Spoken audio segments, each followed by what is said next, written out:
Hi guys, it's Jess from Honest Fiction and welcome back to my channel. So today I'm going to be sharing my end of summer book haul.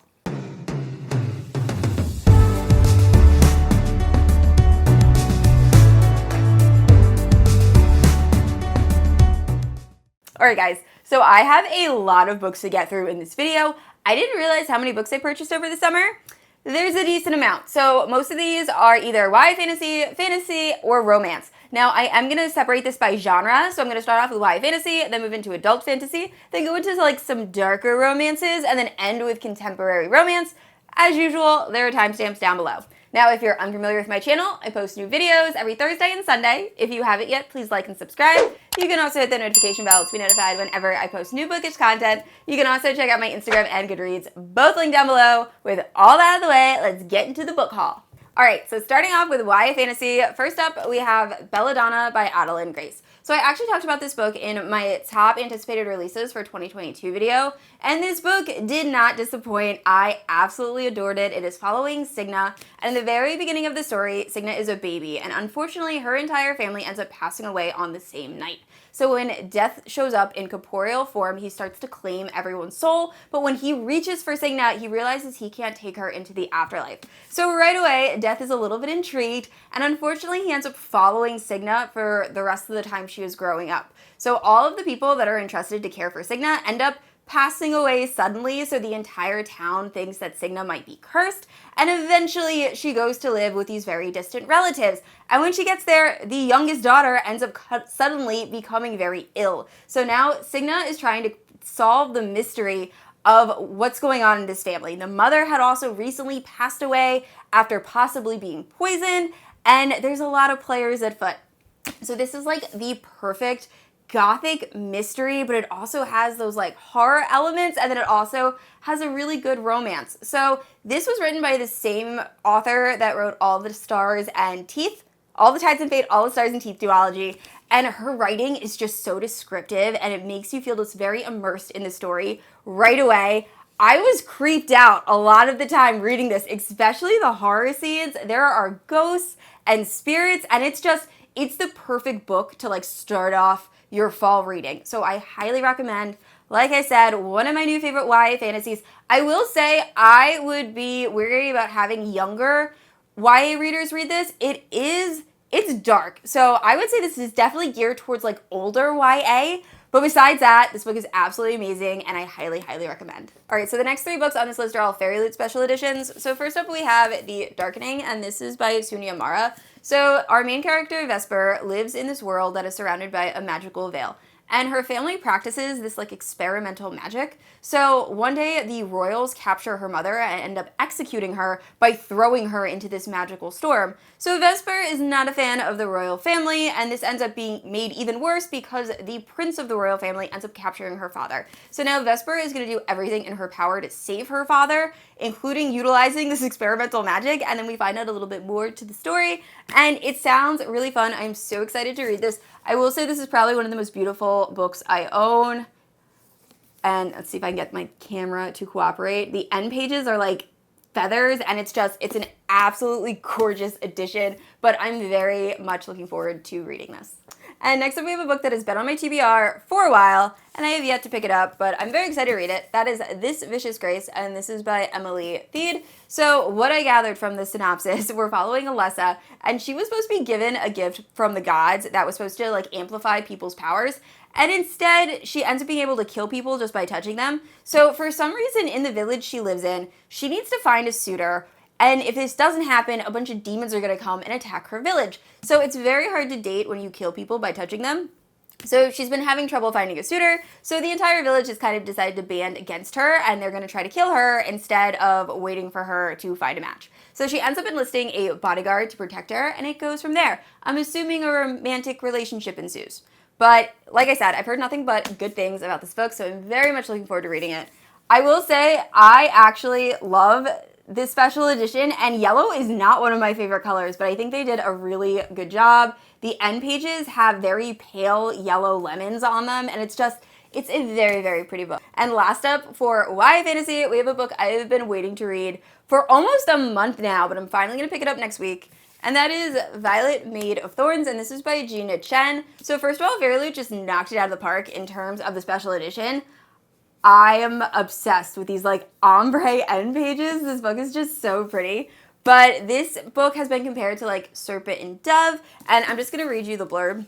So it says, a darkly enchanting fantasy debut about a morally gray witch, a cursed prince, and a prophecy that ignites their destinies. And I just think this is going to be so much fun and perfect for fall, so I cannot wait to jump into it. All right, so moving into adult fantasy, first up we have The Undertaking of Hart and Mercy, and this is by Megan Banu. I'm gonna be honest, I know nothing about this. I've heard that it has like Studio Ghibli vibes, and I'm here for that. I love everything Studio Ghibli. And I heard this is also like a fantasy rom-com, which I've never read before, and the outside definitely gives like macabre, like gothic vibes, which would be really good for fall and autumn.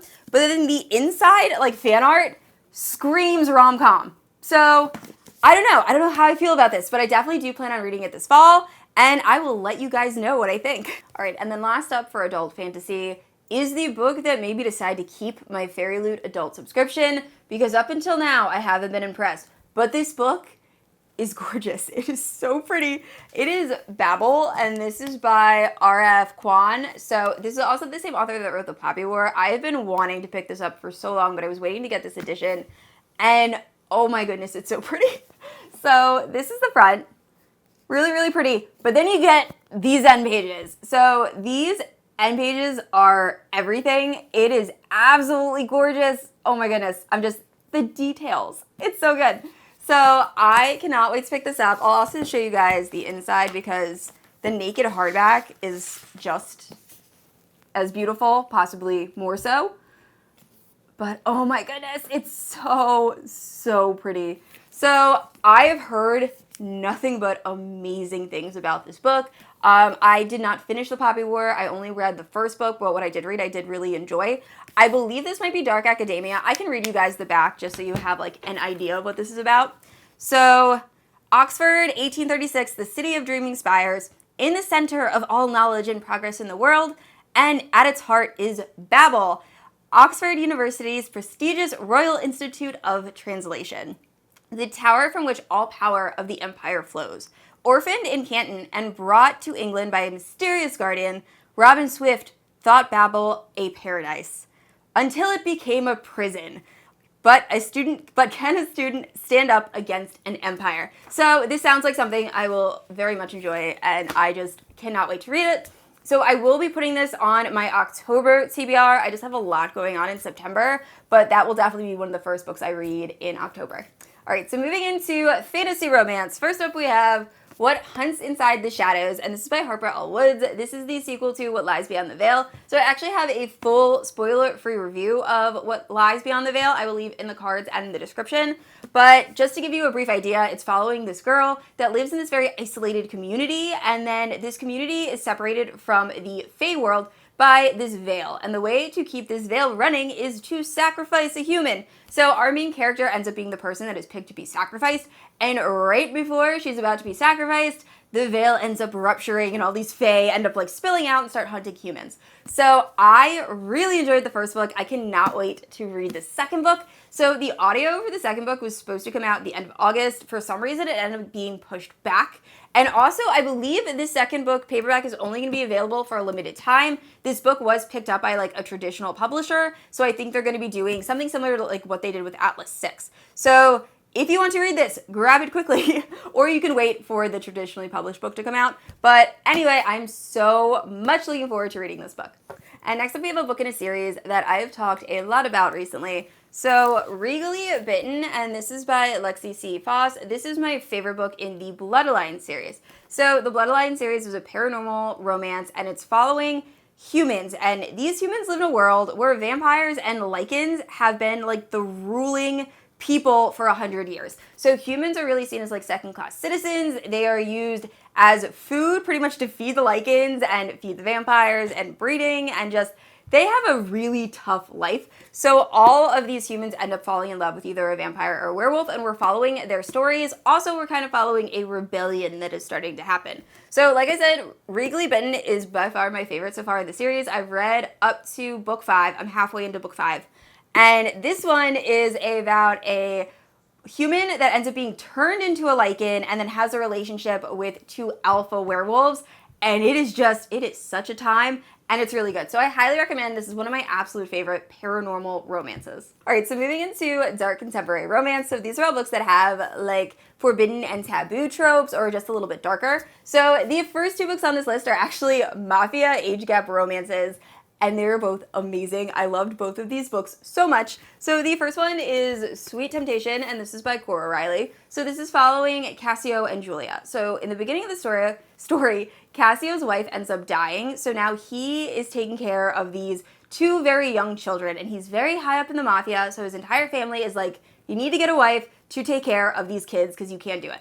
So he ends up asking Julia's father for her hand in marriage. Now, Julia is just this happy-go-lucky 16-year-old girl that likes to wear, like, sunflowers all over, and she's just, like, happiness personified. So right away, Cassio's like, I don't want to marry someone so young. I just don't know if she's, like, the right fit for me. And Julia is obviously very nervous to marry this guy that I believe he's in his, like, early 40s or, like, late 30s at the start of this book. But anyway, they end up getting married, and then soon they form like a really romantic relationship, and it's very cute.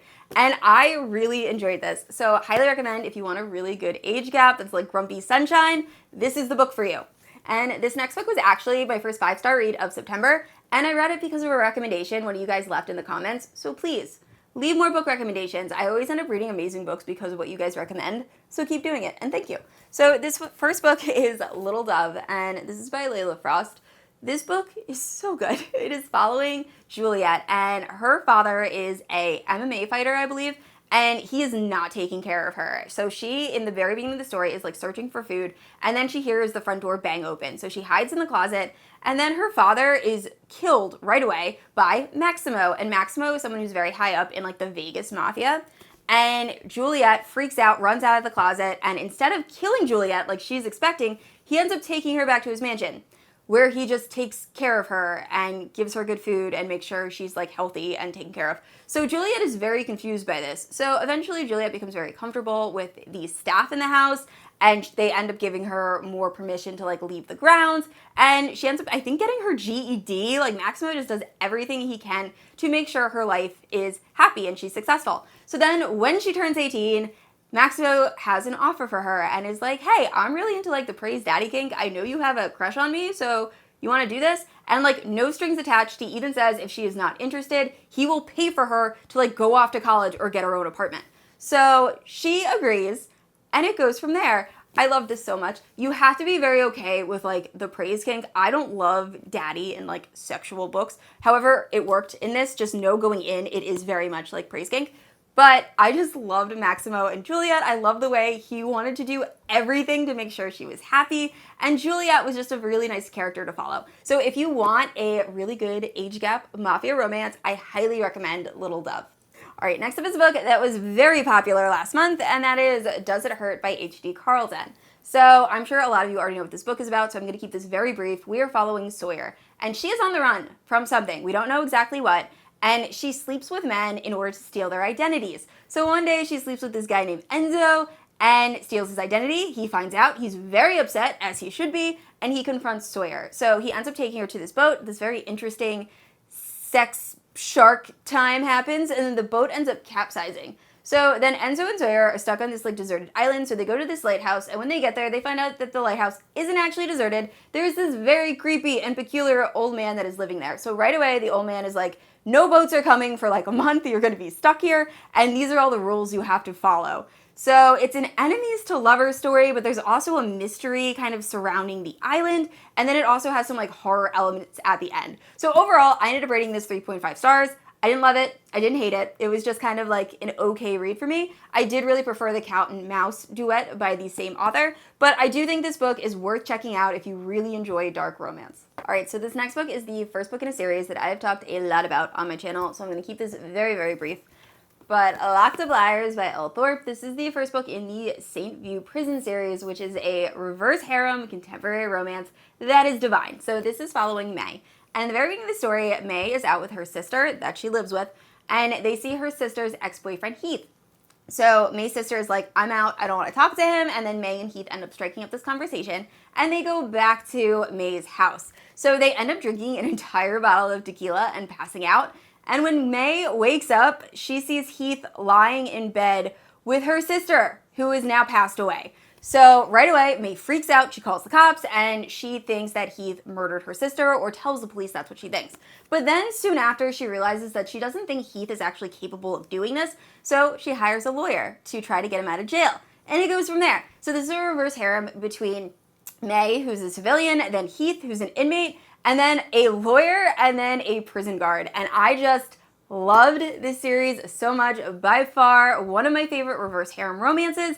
It's just so good, and it has like action and mystery, and it's a really fun time. So I highly recommend, if you are a fan of reverse harem romances, checking out the St. View Prison series. All right, and then last up for dark romance, we have Hush Hush, and this is by Lucia Franco. So this was actually sent to me from Tori from Novel Life, and I will leave her channel linked down in the description below. She is one of my favorite romance booktubers. She was actually one of the first booktubers I started watching when I got into romance, so I was very excited to receive this from her. So this is following a girl who is really struggling financially. She is trying to put herself through school and also take care of her grandmother, who is very ill. So her roommate suggests she apply at this high-end escort service. So she ends up being interviewed. It was a very interesting interview process, and she's eventually hired. And the one rule at this escort service is that you cannot date clients, and this becomes very hard when our main character meets this older, suave gentleman that she has like an instant connection with.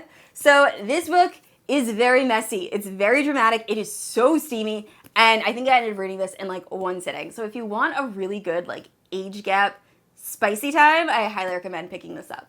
All right, so moving forward, all of the rest of these books are contemporary romance. A lot of these books actually came out over the last few months, so I'm very excited to talk about them. They're mostly new releases, except for these first two. So first up, we have Magnolia Parks, and this is by Jessa Hastings. So I'm sure you all have heard of this. I actually have a full spoiler-free reading vlog that I will leave linked in the cards and the description, but this is just angst. It is following Magnolia and BJ, and it's very reminiscent of like Gossip Girl. It's these two people that were in a relationship and they absolutely love each other, but because of choices they make themselves, they just can't be together. It never ends up working out. So this is an unbelievably character-driven story, and it also has a very unique writing style that I did actually end up enjoying, but just know that going in. Very character-driven, not a lot going on in terms of plot, but this book will probably break your heart. It made me cry twice, so definitely recommend. And then I also picked up Daisy Haites by Jessa Hastings. This is the second book, and this is part of the Magnolia Parks universe. However, it doesn't follow the same characters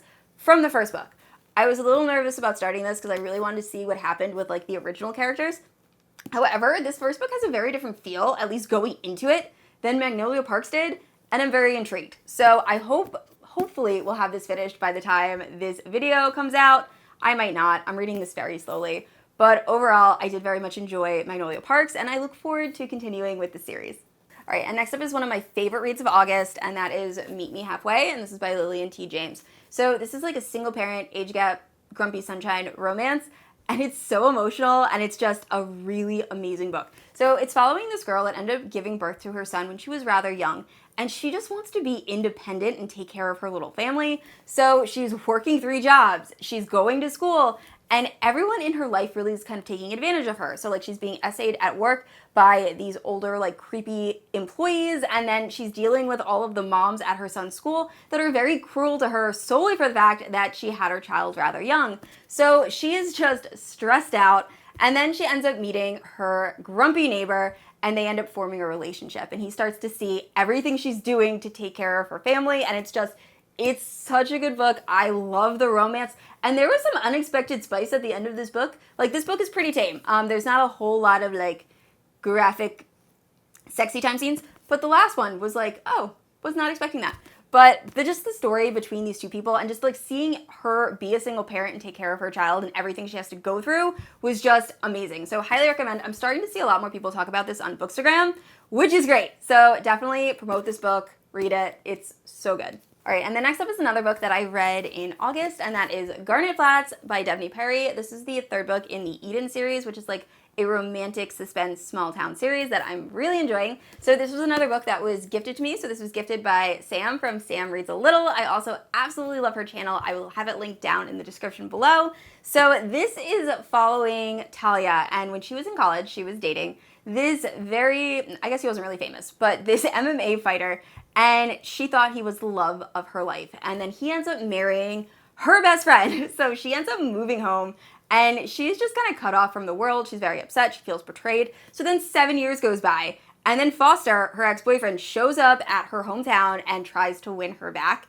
I loved this. This was so fun. I was kind of worried because there are such mixed reviews, but this was a really enjoyable read, and you really do understand Foster's motivations as you go through the book, and you see why he made the decisions he made. So highly recommend. Juniper Hill, still all-time favorite, but this is definitely a close second. And next up is a book I got from Hello Lovely. So I signed up for their Trope of the Month box, and this month was Brother's Best Friend. So we have Cruel Devil, and this is by Danielle Romero. The cover is so pretty. If you can see like the embossing, it's a gorgeous book. So the back of the book says, Dominic Prince, good-looking, arrogant, football god, and my brother's best friend. He hates me, he wants me, everything comes so easy for him. I refuse to be just another game for him to win. So I love a brother's best friend romance. I actually am about to film a brother's best friend recommendation video as soon as I am done filming this video. So I will definitely be reading this very soon. And next up is another one of my absolute favorite reads from August, and that is The Silent Waters, and this is by Brittany C. Cherry. This is the third book in the Elements series. Oh my goodness, I'm obsessed with how pretty this book is. I actually plan on buying the rest of the books in this series. I've heard such good things. One of my friends just read whatever the fire element book is. I'll put it on the screen, and it just sounds so good. So I cannot wait to read it. But this one is following Maggie, and something happens to her when she is very young that completely traumatizes her, and she stops using her voice. So she has always had a crush on this guy named Brooks. It's her brother's best friend, and he really wants to take care of her, but eventually Maggie tells him to like go off on his own to pursue this music career. And it's really just Maggie and Brooks and how they're able to help heal each other, but also how something traumatic doesn't just affect the person that the event happened to, but it affects the entire family. So it's really showing how this family deals with everything that happened to Maggie, and it was such an emotional read. And I said this, I think, in my August wrap-up. I really thought this book was longer just because I feel like so much happened in this book and it had such an emotional impact, and it's so short, but I highly, highly recommend if you want an emotional read. This was my first Brittany C. Cherry book, and it definitely will not be my last. All right, so this next book I actually purchased for a reading vlog. So Always Only You by Chloe Leese. Caitlin from The Love Librarian and I ended up collabing, and we ended up picking new to me authors for each other to read. So I picked Nicole Fiorina, the author of the Stay With Me series, for Caitlin, and then she picked Chloe Leese, the author of the Bergman Brothers series, for me, and I am so happy she did because I loved these books so much. I think I cried more that week than like any other week from reading. These books are so sweet and yet emotional, and they're so good. So this one in particular is following Frankie and Soren, and Frankie has RA, which is really impacting her life, and on top of that, she also has an autism diagnosis. So she is also a social media director for a hockey team, or a social media like manager for a hockey team. And Soren is one of the hockey players. So Soren is one of the Bergman brothers, and he's just this giant guy that's very good looking, and he's kind of a nerd, and he loves Shakespeare, and it's their relationship, and I loved it so much. So I don't see autism representation very often in books, and this book was it's so touching. There's a scene in this book where Ziggy, who is Soren's younger sister, who's also been diagnosed, is talking to Frankie, and they're talking about how to navigate the diagnosis and things that can make it easier, like clothes that don't have tags and fidget necklaces and like things of that nature. And it was so heartwarming. I work in the child study team in schools, so a lot of the schools that I go into, I'm going into self-contained classrooms, and I also do home therapy with kids on the spectrum, and I've had conversations with parents about how they're going to navigate their kids' love life when they're ready to date, and it was just so cute to see this romance, and it was really good. So highly recommend. The other book, the first book, I don't remember the characters, but it was Enemies to Lovers, and then the third book is Marriage in Trouble. So I will definitely be continuing with this series. It was so heartwarming, and it was really good. All right, so these next two books, I'm gonna be honest, I bought strictly because the covers gave me like fall spooky vibes, and I know nothing about them. So first up we have Love in the Time of Serial Killers, and this is by Alicia Thompson. So the artwork on the front, I just absolutely loved. And from what I understand, it's following this girl that's obsessed with true crime. I can totally relate. And she ends up thinking that her neighbor might be a serial killer. So that is all I know about it. That's all I need to know. And I will definitely be reading this some point during the fall. And next up, we have The Dead Romantics, and this is by Ashley Poston. And I, once again, don't know very much. It is following this girl that's a ghostwriter. And then something happens where she has to go back to her family home that she hasn't been to in 10 years. And then she sees like an actual ghost, and it goes from there. So the cover just looked so good, and I've been seeing this kind of all over like Bookstagram, and I wanted to check it out. So I will definitely be reading this month. I'm hoping to do a vlog where I read this and then also the serial killer book the same week. We'll see if that actually happens. September is kind of like a crazy month for me, but I'm gonna try. So I'm very much looking forward to reading this.